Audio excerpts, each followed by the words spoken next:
Download aplikasi Tarbiyah Sunnah di handphone Anda. Tersedia di Google Play dan App Store. Bismillahirrahmanirrahim. Assalamualaikum warahmatullahi wabarakatuh. Alhamdulillahilladzi anzala sakinata fi qulubil mu'minin liyazdadu imanan ma'a imanihim.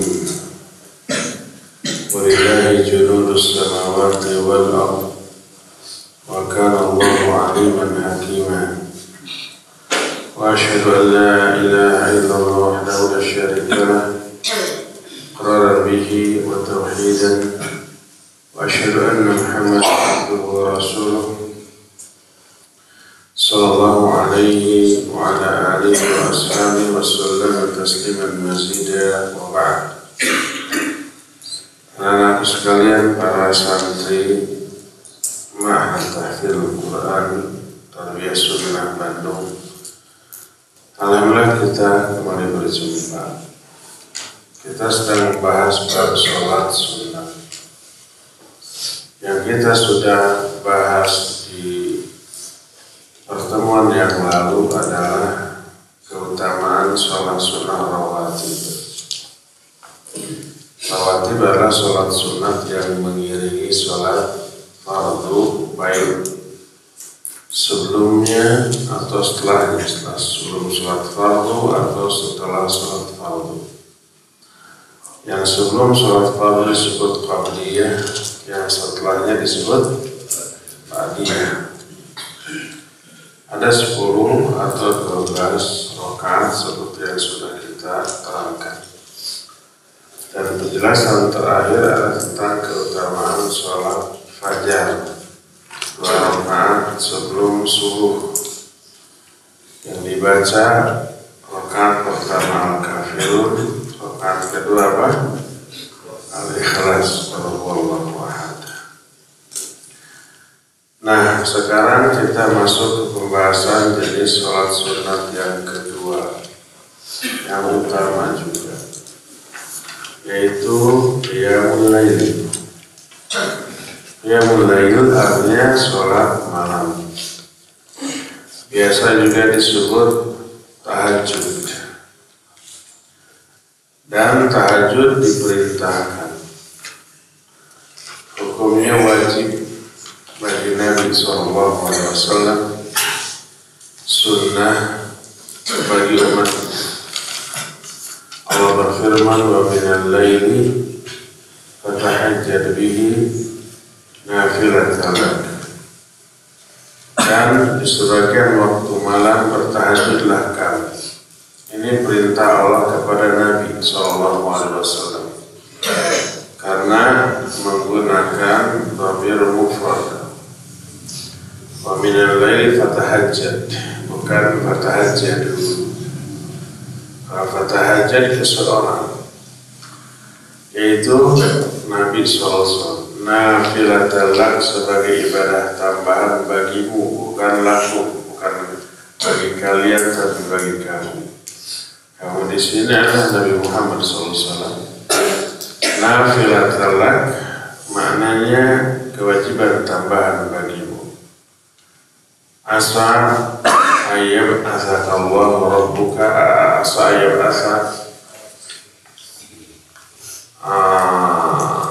rabbuka maqaman mahmuda. Semoga Allah mengangkat kamu ke tempat yang terpuji. Kamu di sini Nabi Muhammad SAW, dan beliau terpuji di hari kiamat nanti di padang mahsyar. Berupa apa? Berupa satu-satunya orang yang memiliki syafa'atul ummah. Maksudnya syafaat yang paling agung. Para nabi lain tidak bisa, hanya Nabi SAW yang bisa. Salah satunya karena ini adanya syariat tahajud. Bagi umatnya sunnah, sebagaimana sabda Nabi SAW dalam hadis sahih riwayat Imam Muslim, Afdhalus sholati ba'dal fardhah sholatul lail. Sholat yang paling utama setelah sholat fardu adalah sholat malam. Hadis ini sahih riwayat Imam Muslim dalam kitab Sahih. Hadis ini menunjukkan keutamaan sholat malam. Dan ini sunnah muakkadah, sunnah yang ditekankan. Dan lebih utama dibanding sholat-sholat siang yang hukumnya sunnah. Maknanya secara umum sholat malam lebih utama daripada sholat siang. Akan tetapi ini secara umum. Adapun secara muqayyad, maka sholat rawatib tetap lebih utama dibanding sholat malam atau sholat tahajud. Tapi secara umum semua sholat yang dilakukan di malam hari lebih utama. Berkata Rasulullah SAW, afdhalus sholati ba'dal maktubah sholatul lail. Seutama sholat setelah sholat fardu adalah sholat malam. Karena sholat malam ini keutamaannya pertama, jauh dari riya, jauh dari keterpaksaan. Kalau sholat siang mungkin riya, mungkin terpaksa. Seperti para santri di pondok-pondok pesantren, setiap sholat selalu ke masjid. Ada yang ikhlas, ada yang tidak ikhlas. Yang tidak ikhlas sebenarnya terpaksa, kalau nggak ke masjid kena hukuman, gundul saya kan gitunya. Ada yang begitu, mungkin ada satu dua. Tapi kalau ada santri yang bangun malam sholat malam, dijamin itu nggak terpaksa, nggak ada dia, karena tak ada yang tahu. Kecuali kalau memang sengaja temannya di mana bangun film nih, saya mau sholat malam. Laporkan di media sosial, bilang ke orang saya sholat malam. Iya, itu Maria. Tapi umumnya orang kan tidak begitu. Pertama, jauh dari dia. Saat itu orang menyendiri, berdialog dengan Allah dalam sholatnya. Kedua, lebih khusyuk dibanding sholat siang. Karena saat itu sepi, nggak ada gangguan, nggak ada suara, mobil nggak ada yang lewat, orang nggak ada yang ngobrol. Kalau terdengar suara, paling suara orang yang ngorok, tapi kecil gangguan. Makanya Allah Azza wa Jalla menyatakan dalam surah Al-Muzammil ayat yang ke-6, inna nasyi'atal laili hiya asyaddu wat'an wa aqwamu. Semuanya sholat malam itu lebih kuat pengaruhnya kepada jiwa dan lebih mantap ucapannya. Yang kedua, yang ketiga, keutamaan sholat malam itu bisa mendorong kita untuk menghafalkan banyak surat.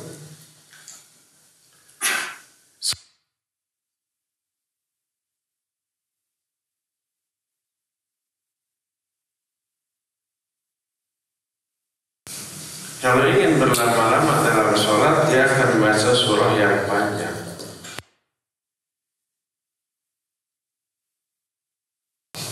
Sepanjang mungkin surat yang panjang-panjang. Nah, otomatis dua-duanya, baik hafalan atau sholat, saling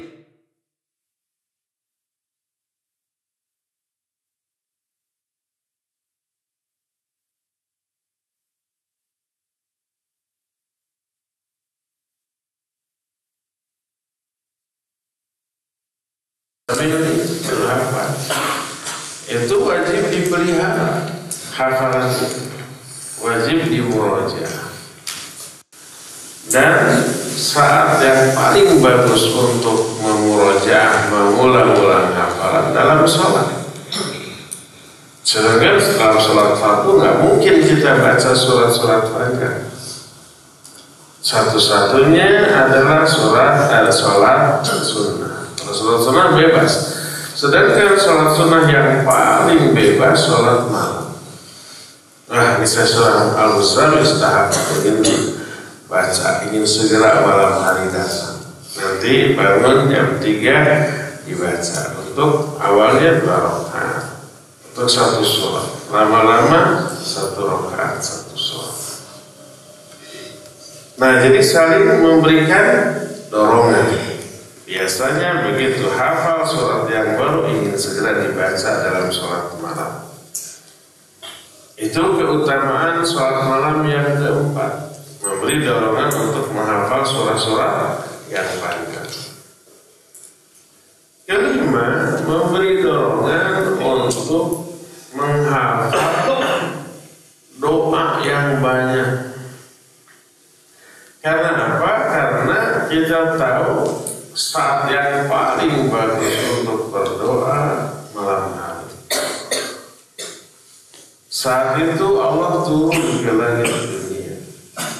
Nabi SAW bersabda, "Yanzilu Rabbuna ila samai dunya hina yabqa thuluthul lailil akhir." Allah selalu turun ke langit dunia ketika waktu malam tersisa 1/3-nya, ya sekitar jam 2 sampai subuh, ya sampai subuh. Allah tuh dengan makna yang sebenarnya, dengan cara yang berbeda dengan turun makhluk apapun. Jadi jangan dibayangkan turunnya seperti turunnya manusia dari kursi ke bawah, dari tangga paling atas ke bawah, atau turunnya burung dari atas ke bawah hingga, atau turun seluruh makhluk lainnya. Sebab Allah laisa kamitslihi syai'. Allah itu tidak ada yang menyamai, menyerupai dalam segala hal, termasuk dalam hal cara turun. Hanya Allah yang tahu bagaimana cara turun dia. Tapi wajib kita yakin Allah turun dia, karena Nabi yang menjelaskan. Bagaimana cara turunnya Allah a'lam. Apa seperti turunnya orang? Ya enggak. Seperti turunnya burung? Tidak. Seperti turunnya makhluk lain? Tidak. Tidak ada yang sama. Laisa kamitslihi. Tidak boleh ditakwil. Oh, turun di sana yang turun bukan Allah ya, tapi malaikatnya. Keliru sana.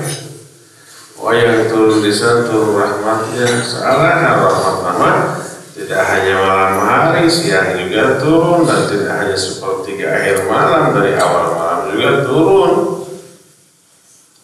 Oh, yang turun perintahnya keliru. Terlebih setelah menyatakan Allah turun, Allah berfirman. Kata Allah, "Man yas'aluni fa'utiya." Siapa yang minta kepadaku saat ini akan aku beri. Wa man yad'uni astajib lah. Siapa yang berdoa pasti akan aku kabulkan. Wa yastaghfiruni fa'aghfir. Siapa yang minta ampun pasti akan aku ampun. Nah, Allah berfirman begitu. Kalau yang dimaksud turun itu adalah malaikatnya, mungkin malaikatnya bicara begitu. Siapa yang minta kepadaku, yang mengijabah doa bukan malaikat, tapi siapa? Allah. Jadi yang turunlah benar-benar Allah, dengan cara yang tidak sama dengan cara turunnya makhluk manapun.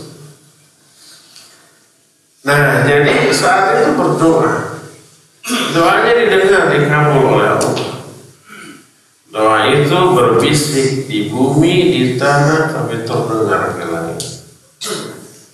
Allah Maha mendengar walaupun kita hanya berbisik. Allahnya menurut kita sangat jauh di atas aras, kitanya berbisik di bumi, aku sujud. Allah tahu? Tahu. Allah mendengar? Mendengar. Jangankan yang diucapkan dengan berbisik, yang kita pendam dalam hati pun Allah tahu tidak? Tahu. Ada yang tahu ayatnya bagaimana bahwa Allah mendengar bisikan setiap orang, bisikan hati, gimana ayatnya? Walaqad khalaqnal insana. Terus kan? Walaqad khalaqnal insana wa na'lamu ma tuwaswisu bihi nafsu wa nahnu aqrabu ilayhi min hablil warid. Itu surat Al-Kafirun atau surah Al-Ikhlas? Surah Qaf. Ada di Al-Ikhlas, ada di Al-Kafirun. Surah Qaf. Walaqad khalaqnal insana. Sungguh kami telah menciptakan manusia. Wa na'lamu ma tuwaswisu bihi nafsu. Dan kami tahu apa yang dibisikkan oleh hati-hati mereka. Dalam ayat Allah itu disebut alimun bidatis sudur. Allahu alimun bidatis sudur. Allah itu mengetahui isi hati. Isi hati itu apalagi yang diucapkan walaupun berbisik. Nah, di dalam berdoa ketika sholat tahajud, setiap subuh itu, setiap sujud itu setelah baca Subhanallahil a'la minimal 3 kali. Coba berdoa, apapun doa. Kalau kita umpamanya agak kurang kuat hafal, minta dikuatkan oleh Allah. Dengan bahasa Indonesia boleh, bahasa Sunda boleh. Kalau yang paling utama dengan bahasa Arab. Ya Allah pintarkan saya, ya Allah kuatkan hafalan saya, ya Allah mudahkan saya dalam menghafalkan Al-Quranul Karim dan hadis-hadis. Begitu tuh. Perbanyak doa. 1 kali sujud mungkin 5 menit ya nggak apa. Dan itu lebih terhayati karena kita paham maknanya. 1 sujud agak lama. 1 sujud agak lama. Didengar oleh Allah, dikabul oleh Allah Subhanahu wa Ta'ala. Karena malam di waktu itu adalah waktu ketika Allah secara khusus mau mendengar keluhan hambanya, mau mendengar cerita hambanya, mau mendengar permintaan dan doa hambanya untuk dikabulkan, untuk diperhatikan. Mengetahui bahwa malam itu adalah saat yang bagus untuk berdoa, dan doa yang paling afdal yang diambil dari Quran dan hadis ini mendorong kita untuk menghafal banyak doa. Wah, saya sedang resah, gelisah, sedang sedih. Ada doanya? Ada. Siapa yang membuat kita resah, gelisah, sedih gitu? Kecewa, siapa yang membuat kita resah? Allah. Kenapa Allah meresahkan kita? Mungkin hukuman atas dosa dan kesalahan kita. Ada ayat kalian harus hafal. Dialah Allah yang membuat manusia tertawa dan menangis. Gimana ayatnya? Wa annahu huwa adhaka wa abka. Wa annahu huwa adhaka wa abka. Surah An-Najm itu. Karena semuanya dialah adhaka yang membuat manusia tertawa, wa abka atau membuat manusia menangis. Kalau Allah ingin membuat manusia tertawa, Allah bahagiakan hatinya, Allah senangkan hatinya, Allah menggembirakan hati, tertawa dia. Gimana cara? Kalau Allah membuat orang menangis, Allah sedihkan dia. Makanya kalau kita sedih, ingin dirubah menjadi senang, gembira, bahagia, ingin dihilangkan kesedihan, minta ke siapa? Kepada Allah. Karena Allah yang merubah-rubah hati kita. Allahumma ya musarrifal qulub, tsabbit qalbi ala ta'atik. Ya Allah, ya Zat yang maha merubah-rubah hati manusia, tetapkan hati saya di atas ketaatan kepada-Mu. Allahumma ya muqallibal qulub, ya Allah yang suka mengganti-ganti kondisi hati manusia, tetapkan hati saya di atas agama. Jadi minta kepada Allah. Cari aja di buku kumpulan doa agar kita ini dihilangkan rasa sepinya. Oh, ketemu Allahumma inni a'udzubika minal hammi wal huzn wal azzi wal kasal wal bukhli wal jubni wal harami wa adzabil qabr. Kalau kita selama ini malas minta kepada Allah waktu sujud kita di tahajud kita, ya Allah rajinkan saya, hilangkan rasa malas saya. Allah dengar, Allah kabulkan. Jadi kalau umpamanya kita malas kemudian ingin minta kepada Allah dihilangkan rasa malas, pakai bahasa Sunda, bahasa Indonesia kurang klop, cari hadis yang isinya doa minta dihilangkan rasa malas. Hadis tadi itu, Allahumma inni a'udzubika minal hammi wal huzn. Ya Allah, aku berlindung kepada Engkau dari keresahan dan kesedihan. Wal azzi wal kasal, dari kelemahan dan kemalasan. Minta kepada Allah Subhanahu wa taala. Itu keutamaan yang keberapa dari salat malam. Salat malam adalah saat yang paling mustajab untuk apa? Berdoa. Dengan doa yang insya Allah dikabulkan, dengan doa yang membuat hati kita tenang dan tentram, dan mengetahui bahwa doa dalam sujud, utamanya dalam tahajud, didengar oleh Allah, akan mendorong kita untuk menghafalkan banyak doa. Sama dengan ayat tadi, setelah kita doa hafal, ada doa baru nih, ingin segera malam hari, ingin segera berdoa dengan doa yang baru dihafal ini kepada Allah Subhanahu wa ta'ala. Pas ketika berdoa ya dihayati.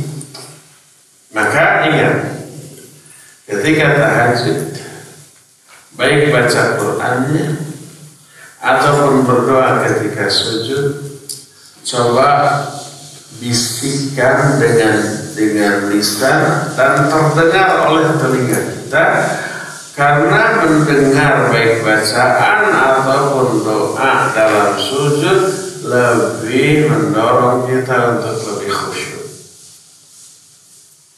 Keraskan tapi hanya terdengar oleh diri kita. Jangan keras banget sehingga orang-orang bangun, apalagi biar orang bangun tahu bahwa saya tahajud. Itu ria nanti, sum'ah nanti. Jangan. Hanya terdengar oleh kita, cari tempat yang sepi, nggak ada orang, kemudian sholatlah di sana. Bagaimana kalau lebih nilai, kalau bisa coba kalian umpan tisu ini bagi dua, bukan sulap ini, dikul-kul, digulung-gulung sampai kecil, dipakai mau ini pakai nyocok dua-duanya. Untuk apa? Ini nggak sunnah, nggak ada syariat. Agar pertama kita nggak mendengar apapun. Kedua, kalau ini ditutup, kita berbisik sedikit aja nggak cenderung terdengar, ya nggak? Dan itu lebih mengkondisikan hati kita untuk lebih khusyuk. Hanya fokus kepada apa yang kita baca dalam sholat, nggak mendengar lagi suara apapun. Kalau ada anak tetangga nangis malam hari kan suka ada yang nggak kedengar sama kita. Ada yang kerek gitu ya, nggak terdengar. Ditutup telinganya sama kita. Nah, ketika kita berbisik dalam berdoa ketika sujud, terdengar suara bisikan kita oleh diri kita, hanya oleh diri kita, orang lain nggak tahu. Itu lebih mengkondisikan hati kita. Apalagi kalau lagu bacaan kita bagus, enak, kita betah lama-lama. Tidak enak juga betah. Asal apa? Asal ada penghayatan. Dan malam hari lebih menghayati daripada siang hari. Makanya Allah berfirman, inna nasyi'atal laili hiya asyaddu wat'an wa muhim. Jadi biasakan kalian untuk bangun malam. Tahajud awalnya mungkin berat. Alasan lain kenapa tahajud itu lebih utama, karena berkata Syekh Al-Utsaimin rahimahullah ta'ala. Kata beliau, fahiya akhsha min salatin nahar lianna salatal layl tadullu ala rutbatil aqidah fi fi'lil ibadah lianna al-insan yada'u firashahu wa yada'u rahatahu wa yaqumu ila salat fahiya adallu ala hirsil insan ala ibadati rabbih tabaraka wa ta'ala. Kenapa salat malam ini lebih utama?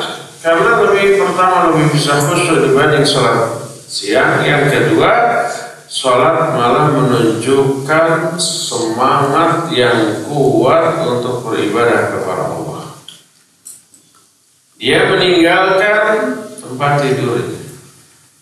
Dia melawan rasa kantuknya. Dia melawan rasa malasnya. Dia melawan cuaca dingin yang mungkin dirasakan. Tapi sedingin-dinginnya di kita dibanding dinginnya di negara lain tidak ada apa-apa. Kita mah walaupun dingin malam-malam masih bisa pakai pakaian begitu. Tapi kalau di Saudi, di Mekah, di Madinah, di musim dingin bulan Desember, Januari, nggak bisa cuma pakai begini, sakit. Dinginnya menusuk ke tulang. Suhu bisa di bawah 10 derajat Celcius. Apalagi malam, harus pakai mantel. Apalagi negara-negara Eropa atau Asia Timur, di Jerman, di Belanda, termasuk di Amerika. Kalau musim salju Desember Januari, wah, nggak bisa pakai pakaian begini, harus rangkap, pakai kaos kaki 2 rangkap, pakai kaos tangan, pakai kupluk. Kalau enggak, ini telinga nggak boleh terbuka. Kalau terbuka, sakitnya luar biasa. Orang ada mimisa. Itu kalau musim dingin di negara-negara Eropa begitu. Di negara Asia Timur seperti di Cina, di Jepang, di Korea yang mengalami musim dingin, musim salju, ya, tantangannya berat. Jadi orang yang tahajud melawan banyak godaan, banyak gangguan. Pertama, lagi ngantuk-ngantuknya. Kedua, malas. Yang ketiganya dinginnya itu, apalagi harus berwudu. Boleh nggak berwudu atau apalagi mandi? Kalau bisa mandi itu lebih bagus. Mandi itu selain membersihkan juga menyegarkan seluruh badan sehingga pas sholat itu lebih konsentrasi, enak badannya. Boleh nggak dengan air hangat? Boleh, nggak masalah. Baik kita masak dulu di kompor atau pakai water heater gitu, yang begitu ceklek langsung jadi hangat, boleh. Kalau di negara-negara Eropa, negara-negara Asia Timur di musim dingin, ada penghangat air. Kalau nggak ada penghangat, kita nggak bisa wudu, nggak bisa mandi, karena airnya seperti air es guru gitu. Jadi ada penghangat, enak, selalu hangat di sana. Nah, karena banyaknya godaan dan gangguan waktu untuk sholat tahajud, maka tahajud adalah sholat yang luar biasa keutamaan. Karena beratnya tantangan, di saat tantangan berat, orang masih bisa melaksanakan ini istimewa. Makanya orang yang seperti ini, kalau di akhirat oleh Allah akan diistimewakan juga. Salah satu keistimewaannya itu akan diberikan naungan di bawah arsy Allah. Kan di padang mahsyar orang-orang semua kepanasan ya, matahari dekat cuma 1 mil, keringetan, menderita semuanya. Makanya cepat dihisab agar bisa lepas dari situasi itu. Tapi ada orang-orang yang Allah istimewakan, dinaungi di bawah naungan arsy Allah. Jadi adem sejuk. Siapa yang seperti itu yang dinaungi? Salah satunya orang yang bangun malam, tahajud, kemudian berdua-dua dengan Allah Subhanahu. Ini salah satu di antara 7 golongan yang akan memperoleh naungan dari arsy Allah. Sab'atun yudhilluhumullahu fi dhillihi yauma la dhilla illa dhilluh. 7 golongan yang Allah akan berikan naungan pada hari kiamat. Di saat itu nggak ada naungan lain selain naungan Allah. Salah satunya adalah rajulun dzakarallahu khaliyan fafadat aynahu. Orang yang menyendiri dengan Allah, berzikir, sholat, lalu berlinanglah air matanya. Apalagi kalau ini dilakukan oleh pemuda sebangsa kalian. Anggap kalian ini pemuda, remaja, orang seusia kalian ini kerjanya main, kerjanya pura-pura, kerjanya senang-senang. Kalian ini menyengaja belajar ibadah kepada Allah Subhanahu wa Ta'ala. Ini yang konsentrasi. Jadi fokus karena roti, tidak fokus karena ilmu. Orang sebaya kalian itu, pura-pura ya enggak? Kalian belajar, mondok, menghafal Quran, apalagi malam bangun tahajud. Istimewa apa tidak? Istimewa. Betul orang lain menjadi seusia kalian banyak menghafal apa coba? Lagu ya enggak? Lagu-lagu zaman Kiwari hafal itu tanpa sengaja menghafalkan juga. Disetel terus tiap hari. Di HP-nya pakai headset, sambil jalan, sambil umut-umutan kayak orang gila. Kalian malah menghafal Al-Quran, menghafal hadis, memurojaah hafalan. Kalau kalian libur ke rumah, ulang gitu ya, bantu-bantu ibu sambil nyupir, cuci piring, sambil murojaah, ulang-ulang hafalan. Istimewa kan? Istimewa. Orang-orang menyanyi, kalian nyanyi. Orang-orang menghafal nyanyian dan musik, kalian menghafal Quran. Orang lain malam teh hangout, pangkau, hang out, ngumpul-ngumpul sama kawan, apalagi malam ahad di kafe-kafe, tempat-tempat hiburan kayak. Kalian bangun tahajud. Istimewa kan? Istimewa. Allah istimewa. Salah satu golongan di antara 7 golongan yang tadi akan diistimewakan adalah syabun, seorang pemuda nasyafi ibadati rabbih, yang menghabiskan masa mudanya untuk ibadah kepada Allah. Ingat, masa muda ini bukan dipakai hura-hura, karena akan dimintai pertanggungjawaban. La yazulu qadama 'abdin yawmal qiyamah hatta yus'al anhu min arba. Tidak akan bergeser kedua kaki seorang hamba pada hari kiamat sebelum ditanya dari dia 4 perkara. Salah satunya adalah min syababati fima amlah. Tentang masa mudanya, dipakai apa masa mudanya? Diminta pertanggungjawabannya, terlalu muda kamu ngapain aja? Ya, aku masih muda, pura-pura senang-senang. Salah kan itu.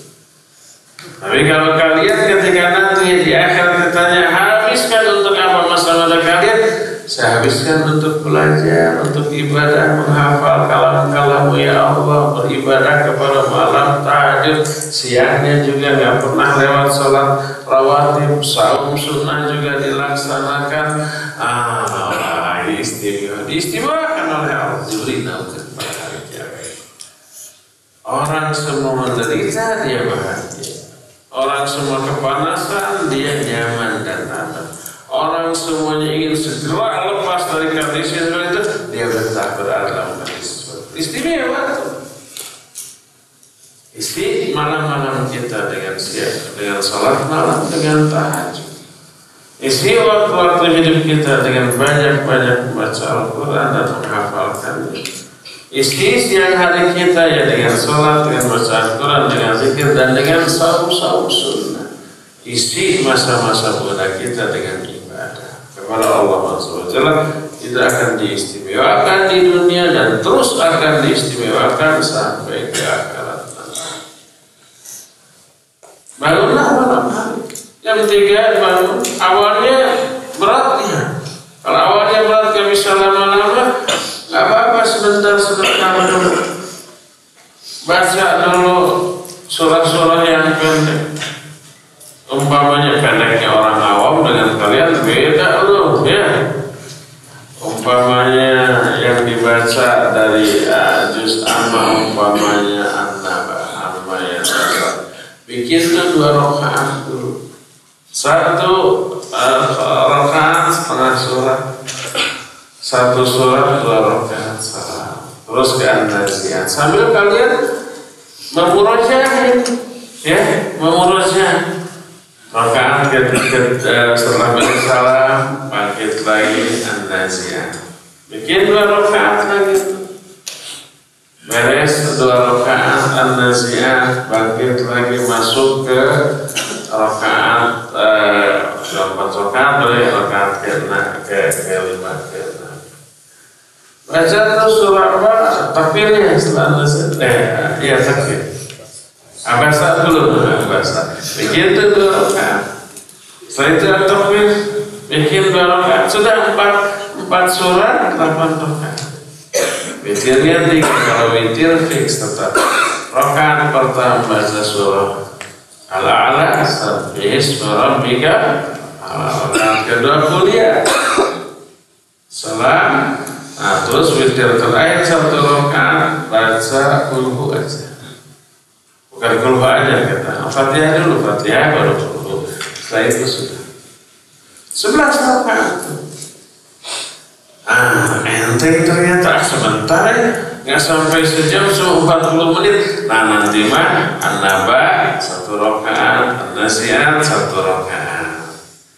Yang keduanya kemudian ambasa dan takbir. Terus begitu. Makin banyak hafalan Quran kita, makin senang. Wah, hafalan surat baru mau saya baca nanti dalam tahajud, ingin segera malam. Tahu nggak para ulama salafus soleh, mereka rindu berat terhadap datangnya waktu malam. Ketika maghrib tiba, mereka sumringah. Ketika maghrib isya berlalu, mereka bahagia. Sebentar lagi nanti saya akan tidur, nanti segera bangun. Saya bisa berdua-dua lagi dengan Allah SWT dalam sholat. Malam itu sangat ditunggu oleh para ulama. Dan ini mereka rasakan sejak mereka belajar. Nanti kita akan membahas hubungan antara thalabul ilm dengan ibadah. Para thalabul ilm adalah orang yang paling menjaga ibadah. Karena ibadah yang dia lakukan menunjang usaha dia dalam mencari ilmu. Makin rajin ibadahnya, makin mudah menghafal. Makin rajin ibadah, makin kuat hafalan. Makin rajin ibadah, makin mudah memahami pelajaran. Barang itu usaha mencari ilmu dengan ibadah. Apapun bentuk ibadah, terutama sholat malam dan sahur. Banyak berzikir, banyak berdoa. Lihat apa ini? Malamnya tahajud, siangnya sahur, dan banyak zikir, banyak Quran. Kalau banyak baca Quran, pasti kalian banyak baca Quran dan menghafalkan, karena programnya begitu.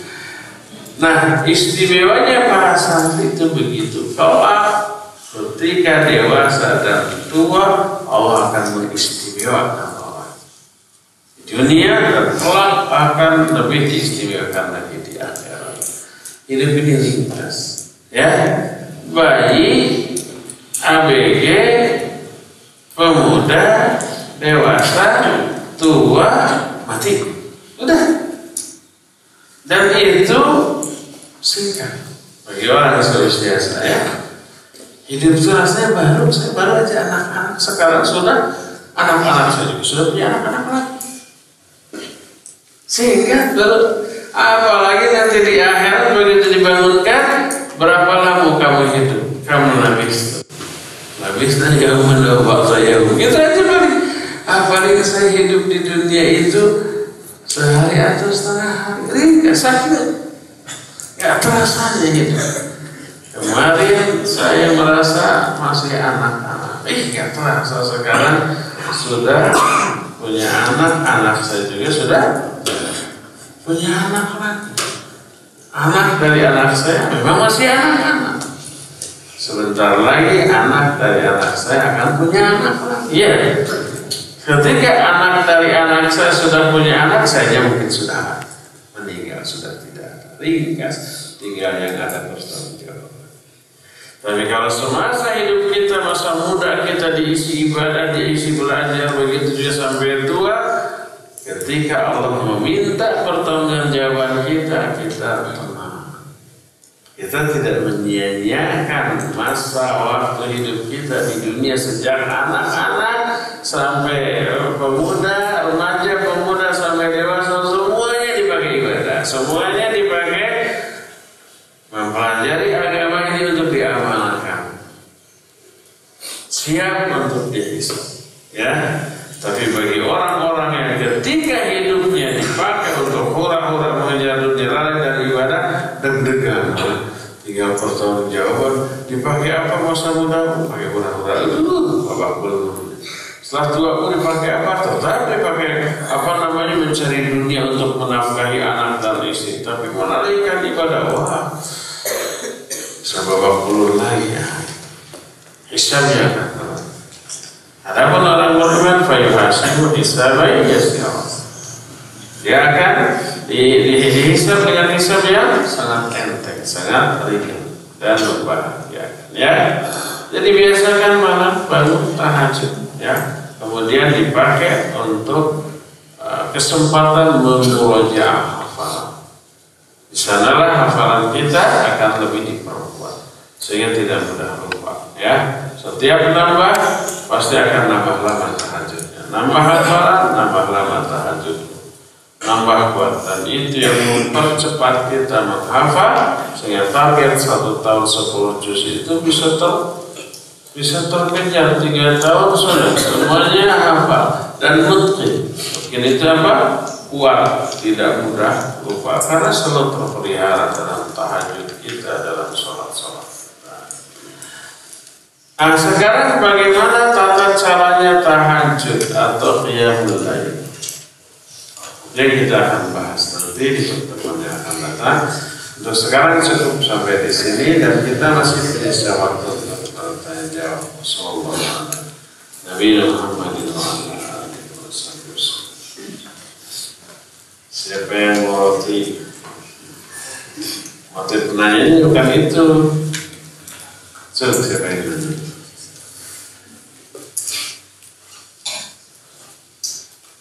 Ini yang baru. Mana mic? Kasih.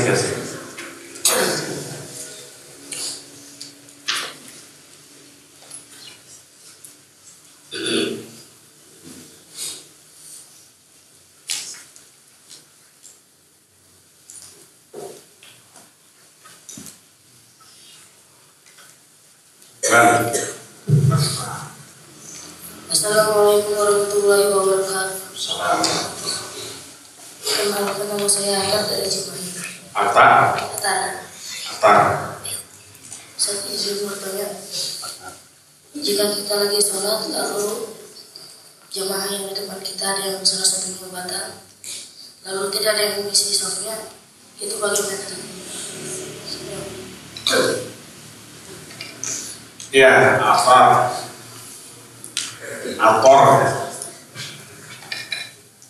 Bagaimana kalau depan kita batal lalu pergi ya? Yang depan maju isi, yang depan harus senang. Karena apa? Dia berpindah dari sop belakang menuju sop yang lebih baik. Pindah. Asal jangan lo kasih pindah jangan. Lancar. dua keuntungan. Keuntungan pertama tadi berpindah dari shaf yang mafdul kepada shaf yang afdal. Mafdul itu kurang utama, afdal itu lebih utama. Tadinya berada di shaf kedua, pas ada di depan yang batal, jadi shaf pertama, pahalanya lebih besar. Kedua, dapat keutamaan menyambung shaf. Menyambung shaf yang terputus. Allah akan merahmati. Nabi SAW menyatakan rahimahullah mayyusudus shaf. Allah merahmati orang yang menyambung shaf. Shaf itu tadi terputus, kemudian kita masuk ke sela-sela yang terputus itu, akhirnya rahmat. Kan kalau umpamanya di masjid-masjid umum gitu ya, orang sholat yang memperhatikan shaf, kadang-kadang shaf itu enggak bisa masuk satu kan ya, masuk aja kita masuk, wah itu ada yang masuk saja. Tapi orang ini bergeser menjauh, peduli amat. Yang penting kita sudah berupaya menyambung shaf. Adapun orang kemudian bergeser lagi kan ada ya yang nggak mau rapat gitu, dirapatin kan? Menghindar. Saya dulu pernah sholat, begitu sholat di kiri saya ada berjamaah, datang orang di kanan saya kosong, datang orang, kemudian berdiri tapi akhirnya takbir Allah, saya cabut, padahal dia sudah takbir, saya berdoa, saya tarik agar apa yang terjadi? Dia mencoba, terus dia geser lagi. Takbir berdua 2 kali sampai ketiga kalinya apa yang terjadi? Pindah ke sana. Ya biarin orang awamnya marah gitu. Jadi begitu, kalau ada yang gini maju, yang belakang yang kosong, yang belakangnya maju lagi. Kalau yang paling akhir tidak ada yang maju, geser yang kiri yang agak sisi bergeser ke yang agak tengah rapat lagi ya. Dan biarkan ada yang kosong. Makanya para imam kalau di timur tengah sebelum sholat apa? Aqimus sufufan atau sawu sufufan. Oh istawu wa'tadilu. Istawu itu artinya luruskan. Wa'tadilu, seimbangkan, jangan sampai lebih berat ke kanan atau lebih berat ke kanan. Atau dengan mengatakan wasudul khala atau al-tarasu itu rapat. Wasudul khala, sudul khala itu isi tempat yang kosong, isi shaf yang masih renggang, isi dulu yang paling depan ya. Itu selalu begitu. Jadi itu imam itu tidak menjadi bagian dari sholat, tapi itulah kewajiban imam. Jadi imam itu harus peduli perhatian kepada kondisi makmum. Jangan sampai makmum belum apa-apa itu dia sudah takbir, ini masih semrawut si sisa egois, nggak peduli, langsung takbir, belum pada siap. Harusnya berdiri, siapkan, luruskan, setelah lurus baru dia takbir. Allah.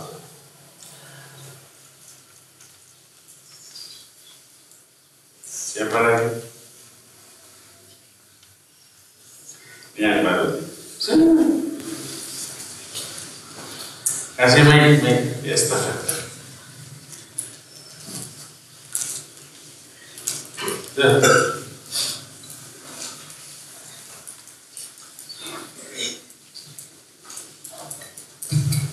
Assalamualaikum warahmatullahi wabarakatuh. Perkenalkan, nama saya Ali dari Bandung. Ali, apakah salat qiyamul lail bisa berjamaah? apakah qiyamul lail bisa berjamaah? Lihat apakah Nabi SAW pernah melakukan? Ya, dengan istrinya bukan, dengan para sahabat. Kadang-kadang di rumah. Seperti Ibnu Abbas radhiyallahu anhu. Ibnu Abbas ini masih saudara sepupu Nabi SAW.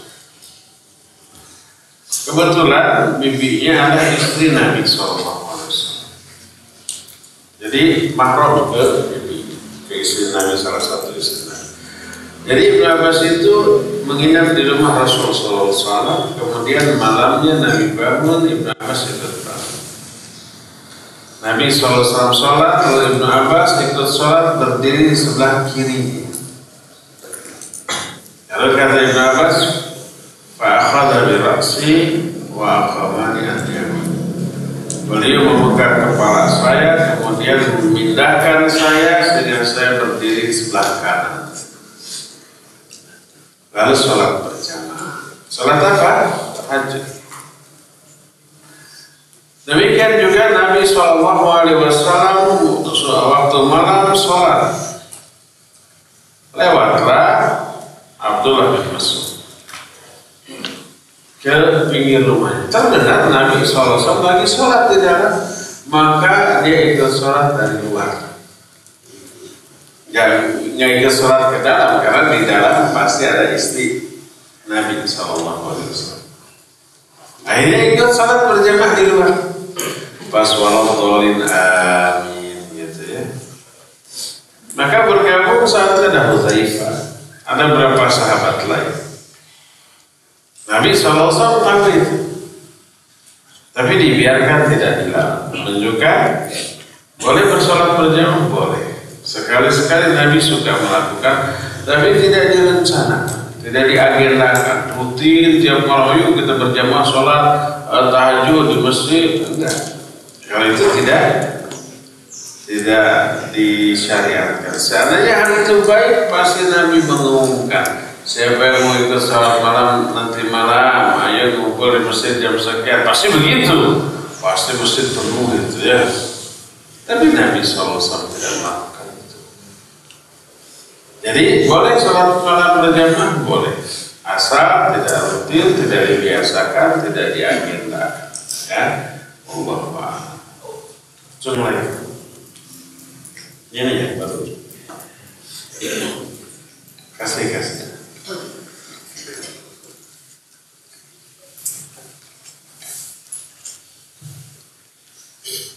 Assalamualaikum warahmatullahi wabarakatuh. Waalaikumsalam. Ustaz ingin bertanya. Kalau kita sholat Kenalkan nama. Nama saya Agil dari Bogor. Agil? Dari Bogor. Dari Bogor. Agilah. Agil sekarang. Agil aja. Ayo Agil aja. Apa? Ustaz, kalau kita lagi sholat tahajud. Sholat apa? Lagi habis nonton bola. Kalau kita lagi sholat tahajud, tapi kita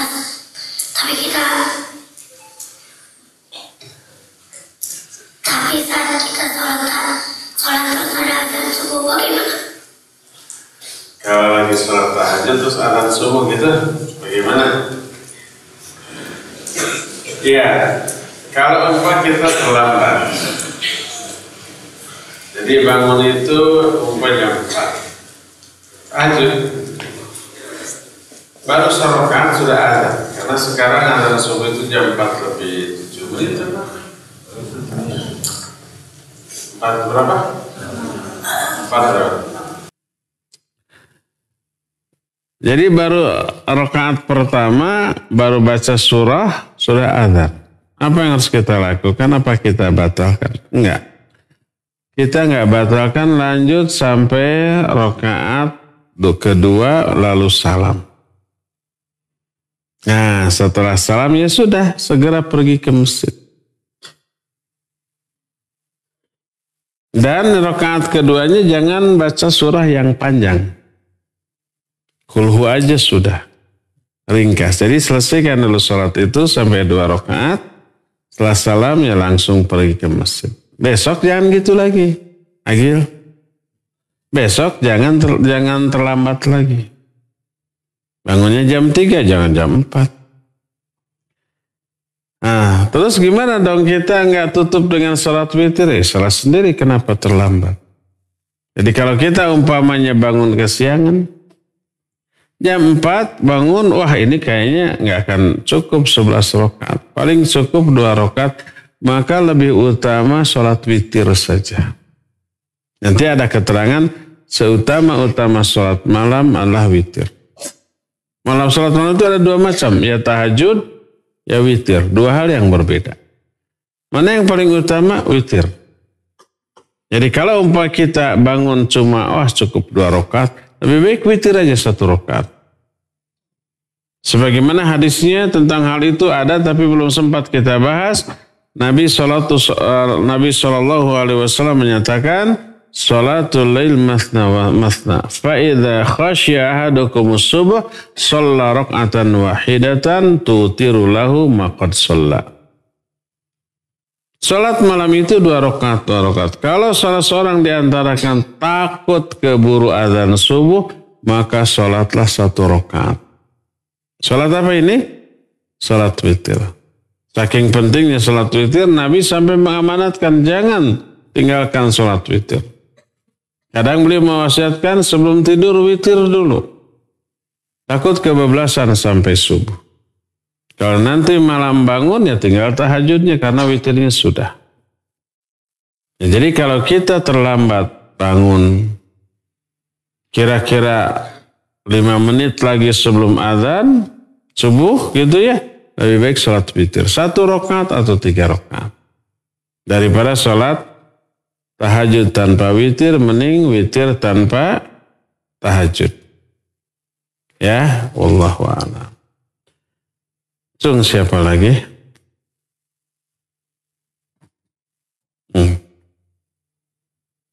Kasih estafet.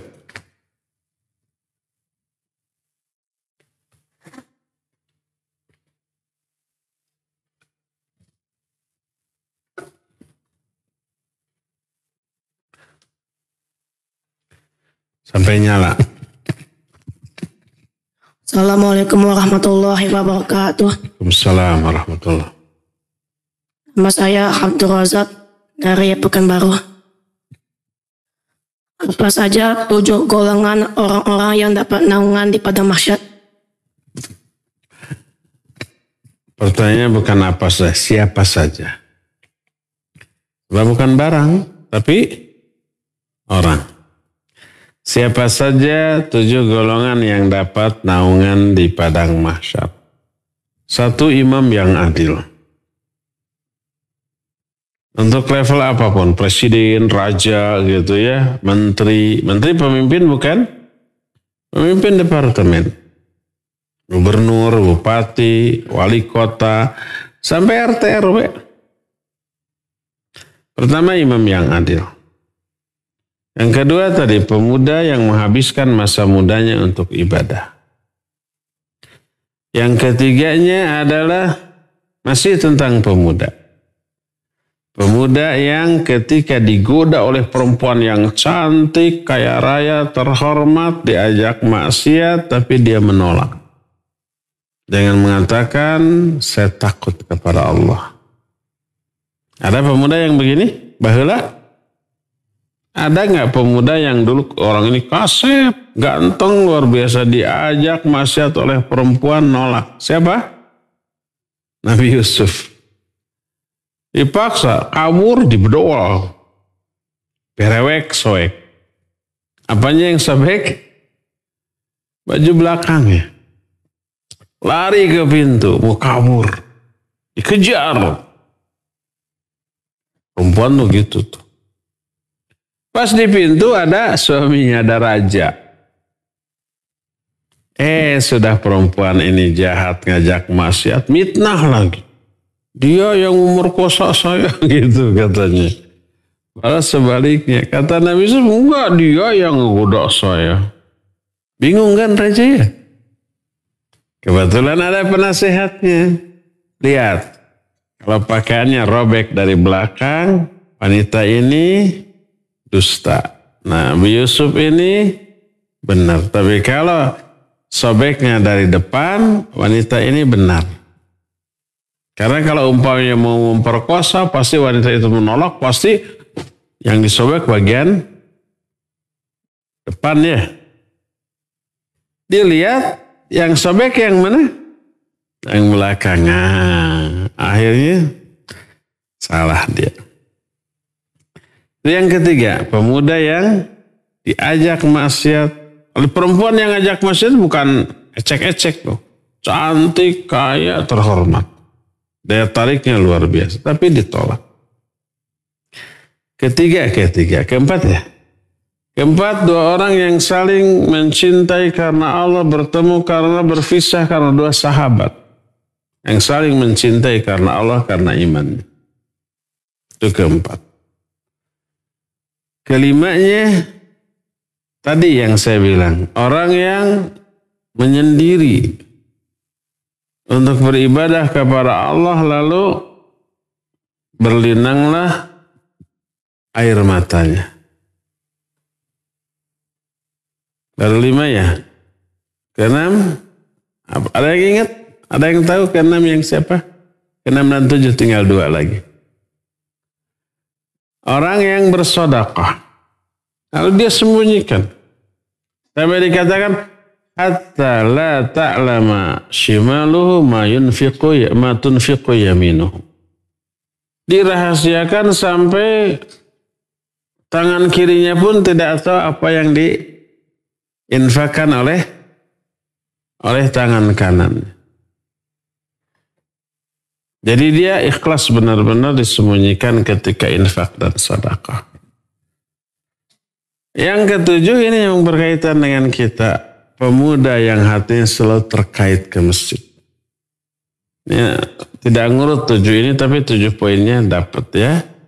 Jadi pertama imam yang adil. Kedua pemuda yang menghabiskan masa mudanya untuk ibadah. Ketiga pemuda yang hatinya selalu terkait ke masjid. Yang keempat pemuda yang dirayu oleh wanita yang cantik untuk berbuat maksiat. Tapi dia nolak dan berkata, saya takut kepada rata-rata pemuda ini, yang 7 ini. Ya. Kelimanya pemuda juga atau boleh orang tua ya. Yang saling mencintai karena Allah, berjumpa karena Allah, berpisah karena Allah. Terus orang yang infak secara rahasia, disembunyikan. Dan yang terakhir adalah orang yang beribadah kepada Allah menyendiri lalu berlinang air mata. Itu 7. Wallahu a'lam. Siapa lagi? Itu yang gede tuh, yang kemarin digunduli itu. Kasih.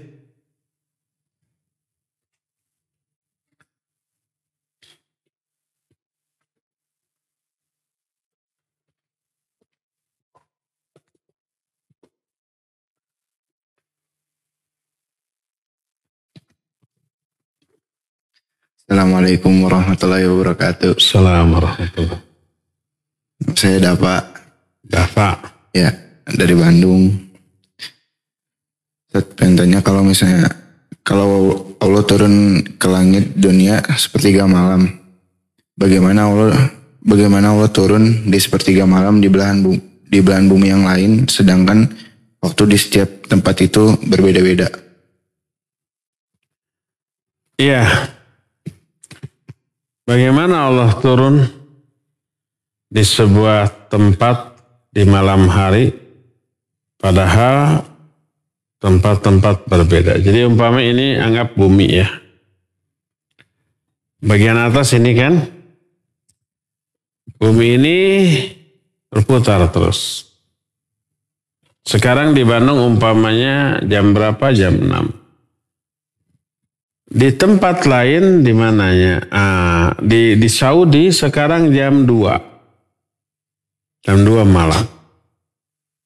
Di sana Allah turun ke langit dunia.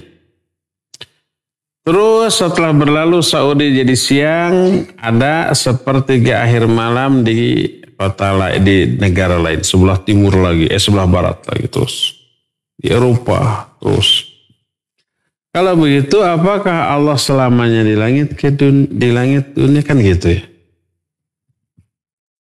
Kalau makhluk ya pasti begitu. Kalau makhluk. Tapi ingat turunnya Allah itu tidak sama dengan turunnya makhluk. Allah sekarang berada di mana? Di atas arsy. Apakah kalau Allah turun ke langit dunia arsy-nya kosong? Enggak.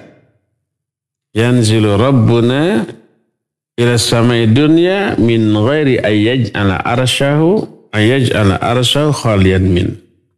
Allah turun ke langit dunia tanpa membuat arsy-nya kosong dari dirinya. Karena turunnya Allah tidak sama dengan turunnya makhluk. Kalau umpamanya masih ada pertanyaan, loh, kalau begitu setiap malam Allah nggak pernah di atas arsy, pasti di langit. Karena setiap malam, setiap waktu, setiap detik pasti ada satu tempat yang saat itu sepertiga akhir malam ya.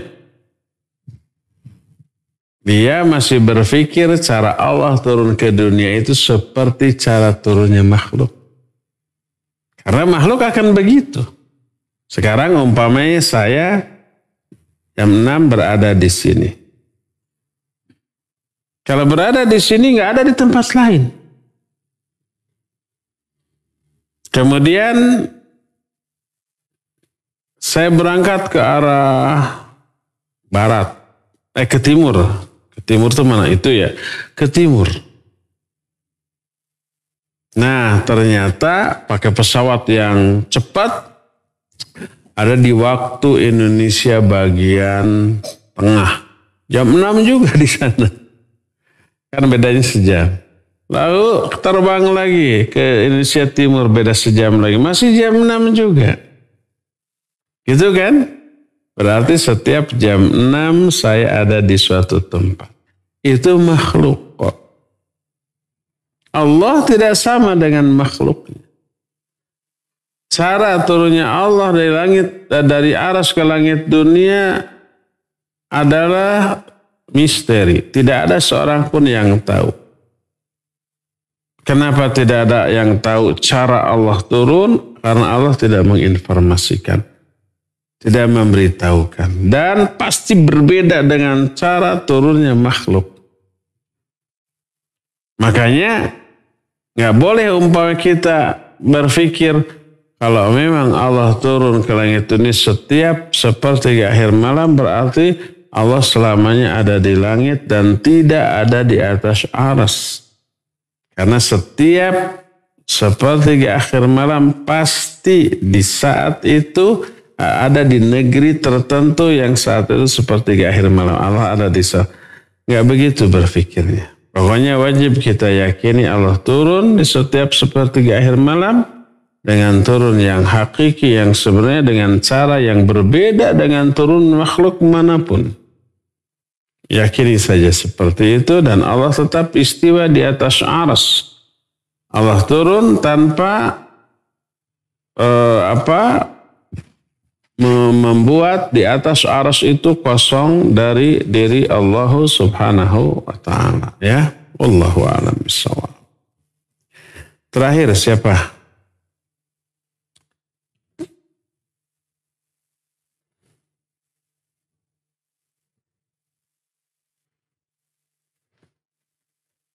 Gazi. Kasih. Ya, namanya siapa Gazi? Assalamualaikum warahmatullahi wabarakatuh. Waalaikumsalam.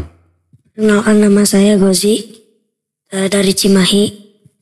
Ustaz izin bertanya, misalnya kita sholat, kemudian kita baca suatu surat, di tengah bacaan lupa apa yang harus kita lakukan. Yang lupa apa Al-Fatihah apa surat? Surat Al-Fatihah. Baik, barakallahu fiik. Apa yang harus kita lakukan kalau di tengah baca salat, lagi baca surat lupa? Kalau yang dimaksud lupa itu surat Al-Fatihah kebangetan. Nah, kalau umpamanya beres Al-Fatihah kita membaca surah yang panjang, apa yang harus kita lakukan? Kalau kita jadi imam suka lupa? Suka lah. Imam di sini pernah lupa? Seringlah. Maka makmum harus mengingatkannya. Makanya bagusnya ya. Ingat nih. Yang berdiri di belakang imam adalah yang hafalannya banyak. Para hufadz yang sudah hafid, kalian dari santri ada yang sudah hafid, coba setiap sholat berdiri di belakang imam. Untuk apa? Untuk mengantisipasi kalau imam lupa, ingatkan. Kalau yang hafid di belakang, imamnya lupa, mungkin nggak kedengaran atau mungkin dia mengoreksinya nggak kedengaran. Imam tidak mendengar koreksi orang itu kalau di belakang. Makanya nanti yang hafalan sudah banyak, coba di depan, ya, di shaf yang paling di belakang imam, yang paling depan. Ingatkan. Ternyata tidak ada yang hafal surat itu. Hanya imam yang satu-satunya hafal, imam lupa. Apa yang harus dilakukan? Nah, nanti ada trik-trik dan coba tanya ke Ustaz Haidar. Bagaimana trik-trik agar tidak lupa. Dia boleh mengulang ayat terakhir yang tadi dia baca. Mungkin setelah itu Allah membuka hafalannya lagi. Mengingatkan lagi. Ulang lagi ayat yang terakhir. Kalau ayat telah diulang, lupa lagi, ulang lagi. Ulang lagi, lupa lagi. Tetap blank gitu ya. Dia boleh berganti dengan surat lain. Boleh berganti dengan surat yang dia yakini sudah hafal.